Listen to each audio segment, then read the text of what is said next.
বড় সেই গুনাহ করেছে। ওই মুহূর্তে জাহান্নামের ফেরেশতারা এসে যখন তাকে ডোরা কাটা কাপড় পরাবে, ডান্ডা বেরি লাগাবে, এরপরে ফায়ুখাযু বিন-নাওয়াসি ওয়াল আখদাম, মাথার চুল ধরে এবার পায়ের বৃদ্ধাঙ্গুলি ধরে জাহান্নামে ফেলে দেওয়ার জন্য যখন ফুটবলের মতো শটাইতে শটাইতে, লাথি মারতে মারতে, ল্যাং মারতে মারতে যখন জাহান্নামের দিকে নিয়ে যাবে, পবিত্র কোরআন মজিদে আল্লাহ রব্বুল আলামিন বলেন ওয়াসিকাল্লাযীনা কাফারু ইলা জাহান্নামা যুমারা হাত্তা ইযা জাউহা ফুতিহাত আবওয়াবুহা ওয়া ক্বালা লাহুম খাযানাতুহা। ওই মুহূর্তে ফেরেশতারা জিজ্ঞাসা করা শুরু করবে লাথি মারতে মারতে, জাহান্নাম থাকবে খোলা। বলুন, জাহান্নাম থাকবে কি? খোলা। আপনারা কখনো ইয়েতে অমাবস্যার রাতে ইটের ভাটা এর যখন চিমনিটা মুখটা যখন খুলে তখন আগুনের যে লেলিহান শিকাটা উপরে উঠে, এটা কি কখনো দেখছেন? দেখলেই ভয় সৃষ্টি হয়। ওই যে ইট যেখানে পড়া হয়, ইটের ভাটা, সেখানে দেখবেন যেখানে আগুন জ্বলছে ওখানে নতুন করে কয়লা, নতুন করে জ্বালানি কাঠ যখন কেউ দেয়, মুখটা খুললে তখন হঠাৎ করে আগুনের একটা লেলিহান শিখা আকাশ লাল করে উপরে উঠা শুরু করে। ওটা দেখলে কলিজায় ভয় চলে আসে। জাহান্নাম থাকবে সেদিন কি? খোলা। বলুন, জাহান্নাম থাকবে কি? আর জান্নাত থাকবে ঢাকা। জান্নাত থাকবে কি? এই জন্য এই সূরার মধ্যে, সূরা জুমারের মধ্যে ফুতিহাত আবওয়াবুহা, আর জান্নাতের সামনে আনা হয়েছে ওয়া ফুতিহাত আবওয়াবুহা। এখানে একটা ওয়াও বেশি, তার মানে জান্নাত থাকবে কি? প্রটেক্টেড, এটা বাধা, এটা থাকবে সম্পূর্ণ আড়াল করা। এখানে ঢুকতে গেলে অনেক প্রশ্ন, কি বল ঠিক না? কাজে ফেরেশতারা ধাক্কাইয়া ধাক্কাইয়া জাহান্নামের দিকে যখন নিয়ে যাবে তখন জিজ্ঞাসা করবে তোমাদের কাছে আলাম ইয়াতিকুম রুসুলুম মিনকুম, তোমাদের কাছে কি কোনো নবী আসে নাই, সত্য কথা বুঝায় নাই, এরকম মাহফিল হয় নাই বাইতুল মোকাররম মসজিদে? অন্যায়গুলো থেকে, মিথ্যাগুলো থেকে, খারাপ আচরণ থেকে, অন্যায় অপরাধগুলো থেকে বাঁচার জন্য কি ওয়াজ নসিহত হয় নাই? তখন বলবে তো হইছে, তো বাংলাদেশ থেকে তো একজন আসছিলেন, কিন্তু এখানকার তালের সাথে নিজের ইচ্ছা, বড় হওয়ার বিশাল লিপ্সা, সবগুলো মিলিয়ে তো তালে গোল হয়ে গেছে। কন্যা তালে কি গোল হয়ে গেছে। তখন ফেরেশতারা বলবে যে আর আজকে খাতিরের কোনো সুযোগ। উম্মতে মুহাম্মাদী, নবীর প্রেমে যদি আপনার জীবনকে আপনি উৎসর্গ করেন, তাহলে সে নবী তো সাধারণ নবী নন। কন্যা সুবহানাল্লাহ। যার নামে চেয়ার বরাদ্দ হবে, কন্যা সুবহানাল্লাহ। যে নবী সবার আগে উঠবেন, বলুন কিয়ামতের ময়দানে কি সবার আগে উঠবেন? উনি আসতেন শেষে, কিন্তু আল্লাহ তাআলা তারে উঠাবেন কি সবার আগে। কেন উঠাবেন সবার আগে? আমি একটা ক্রিটিক্যাল প্রশ্নের উত্তর দিই, যদি আপনাদের সময় আস্তে আস্তে কমে যাচ্ছে। সম্মানিত, শুধু আপনাদের শোনা দরকার, জানা দরকার। এইগুলো জানলে আপনাদের মধ্যে আল্লাহর প্রতি ভয়, শ্রদ্ধা সবটি চলে আসবে। কথা বুঝতে পেরেছেন? আমার নবীকে, তিনি সৃষ্টির শুরু, এই জন্য তিনি উঠবেন ও কিয়ামতে আগে। সুবহানাল্লাহ। তিনি নিজেই বলেছেন কুনতু নাবিয়ান, আমি নবী। ওয়া কানা আদমু বাইনা রূহি ওয়াল জাসাদ, যখন আদমের দেহ তৈরি হচ্ছে, এখন তার মধ্যে রূহ ফুকানো হয় নাই, তখন আমি নবী। কন্যা সুবহানাল্লাহ। সেই নবী জগতের মধ্যে শেষে এসেছেন। যদি কিয়ামতের ময়দানে নবী সবার শেষে যদি উঠেন, কিয়ামতের ময়দানে নবী যদি সবার শেষে উঠেন, হাদিস শরীফের মধ্যে আছে কিয়ামতের ময়দানে বাবা আদম আলাইহিস সালাম থেকে নিয়ে ঈসা রুহুল্লাহ পর্যন্ত উম্মতগুলো উঠবে। সবাই কিয়ামতের এক বিভীষিকাময় অবস্থা দেখে কেউ কেউ বাবা আদমের কাছে যাবে যে আপনি তো আবুল ইনসান, আবুল ইনস, আপনি তো সমস্ত আবুল বাশার, আপনি তো জগতের মধ্যে সমস্ত মানুষের বাবা।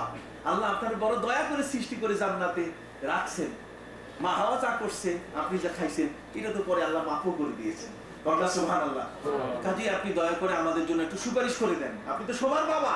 কথা বল না, আপনি জগতের মধ্যে যারা আসছেন তাদের সবার কি বাবা। বলুন সুবহানাল্লাহ। কাজে আব্বাজি, বাবা জান আদম, আপনি দয়া করে আমাদের জন্য আল্লাহর কাছে সুপারিশ করে দেন।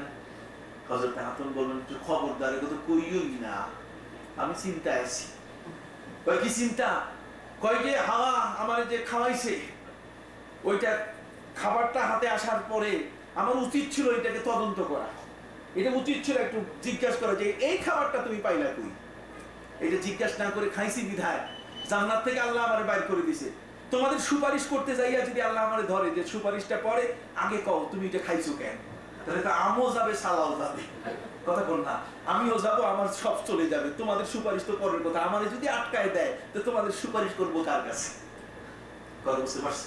হযরত আদম বলছেন না, মুহাম্মদুর রাসূলুল্লাহ সাল্লাল্লাহু আলাইহি ওয়াসাল্লাম জগতের মধ্যে একজন নবী আগমন করছেন। এই জগতের মধ্যে তার বংশ তালিকা এত চমৎকার তোমরা কল্পনাই করতে পারবে না।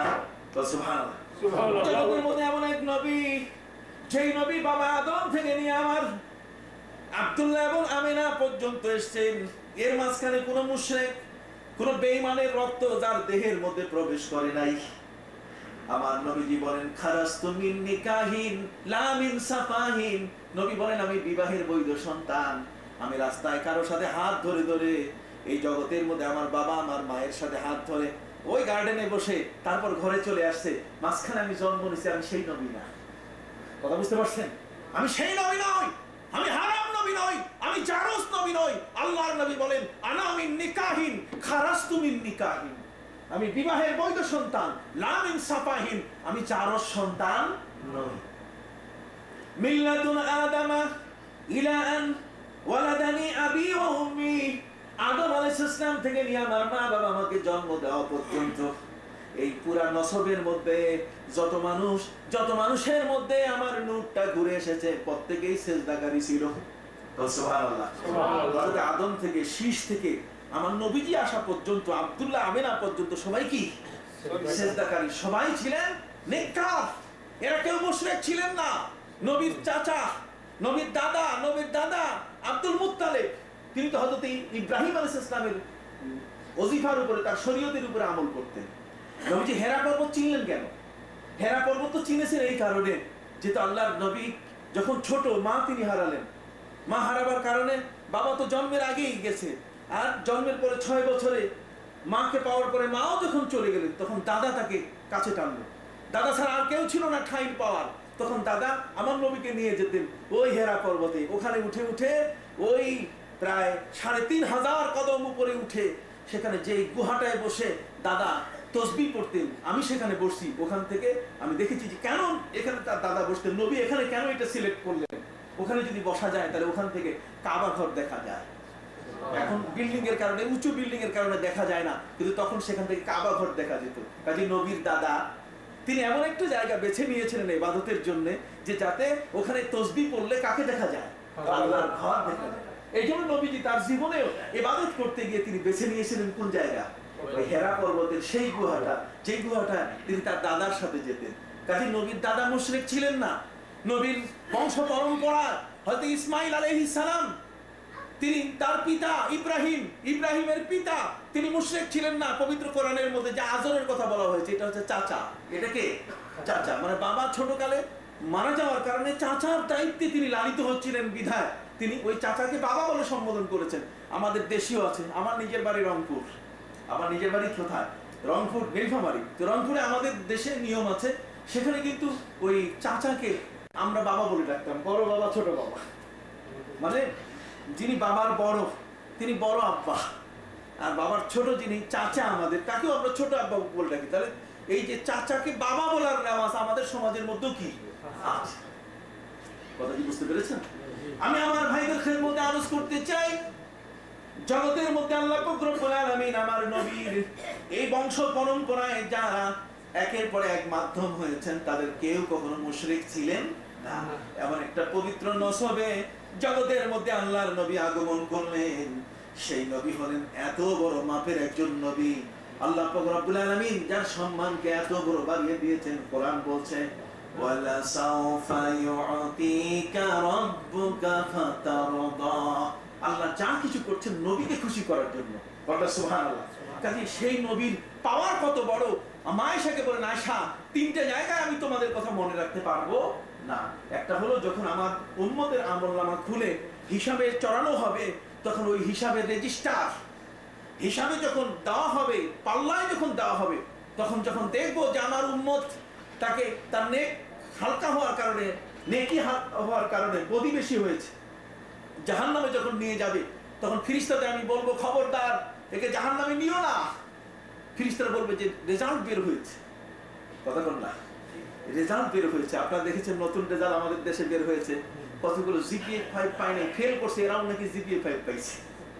ফেল করছে তারপরেও কি জিপিএ 5 পেয়ে গেছে, ধরা পড়ছে অনেক ভুল, কম্পিউটার ভুল করছে, যেখানে 40টা ওটা 80 হয়ে গেছে, 40টা কি হয়ে গেছে, 80 হয়ে গেছে।